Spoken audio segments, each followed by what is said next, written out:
পুরো একটা জেনারেশন হঠাৎ অপু বিশ্বাসের ফ্যান হয়ে গেল, যার কারণ চুপ থাকা। আসলে বোঝা যায় একটা সময় চুপ থাকা সবচেয়ে বেশি প্রতিশোধ হয়। অপু বিশ্বাস বুঝিয়ে দেন তার এখনও অন্যদের তানাভানা দেখার সময় নাই। সে এখন কেবলই তার কাজ আর সন্তান নিয়ে ব্যস্ত। কে কী করলো সেগুলো খোঁজ তিনি রাখেন না।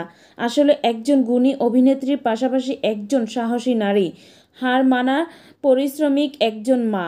ওনার জন্য সবাই অনেক দোয়া করবেন। চুপ থেকেও যে জিতে যাওয়া যায় এটা বুঝতে পেরেছেন অপু বিশ্বাস। অপু বিশ্বাসের চুপ থাকায় পুরা দেশ লড়েছে আপনার হয়ে।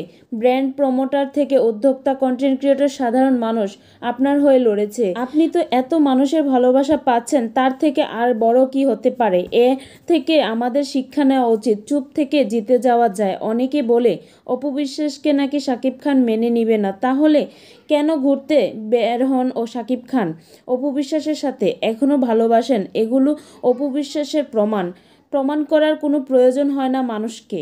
এই প্রথমবার দেখলাম কোনো বাবা তার নিজের সমালোচনা থেকে বাঁচতে সন্তানকে ব্যবহার করেন।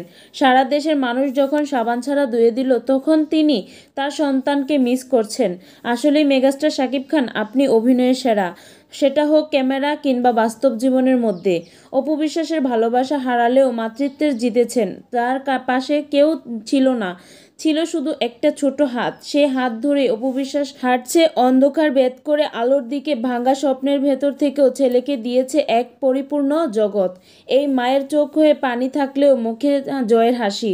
সবাই অপু বিশ্বাসের জন্য দোয়া করবেন, সেজন্য এভাবে ভালো থাকে, হাসি খুশি থাকে। আল্লাহ হাফেজ।